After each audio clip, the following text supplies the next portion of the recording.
ہندوستان کی سیاسی اور مذہبی تاریخ کو کھنگالا جائے تو اس کی کوکھ سے یہ کہاوت جنم لیتی ہے، ہنوز دلی دور است۔ کہا جاتا ہے کہ تغلق جو سلطنت کا پہلا بادشاہ تھا، سلطان غیاث الدین تغلق، اس کی کسی وجہ سے جناب حضرت خواجہ نظام الدین اولیاء کے ساتھ نہیں بنتی تھی، اس نے بغض پال لیا۔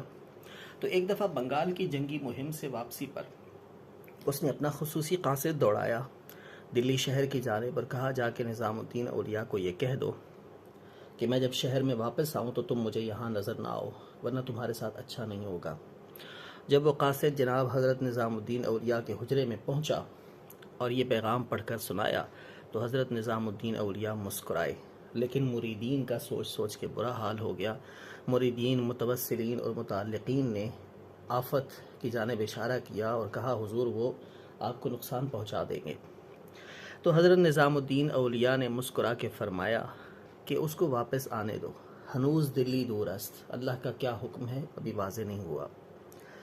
تو پھر تاریخ یہ بتاتی ہے کہ رستے میں جب سلطان غیاث الدین تغلق نے ایک جگہ پڑاؤ ڈالا تو وہ پڑاؤ میں جو خیمہ بنایا گیا، جو شامیانہ لگایا گیا، وہ سارا لکڑی کا تھا، بڑی مضبوط لکڑی تھی، وہ بھاری لکڑی۔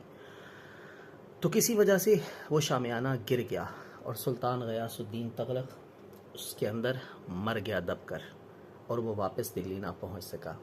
تو جناب خواجہ نظام الدین اولیاء کی یہ بات سچ ثابت ہوئی کہ ہنوز دلی دور است، ابھی پتہ نہیں ہے کہ اللہ کا کیا حکم ہے۔ امید کرتا ہوں کہ اس کہاوت کا پس منظر آپ کو سمجھ میں آیا ہوگا، باقی تفصیل آپ خود دیکھ سکتے ہیں۔ اپنا بہت سارا خیال رکھیے گا، دعا میں یاد رکھیے گا۔ اللہ حافظ۔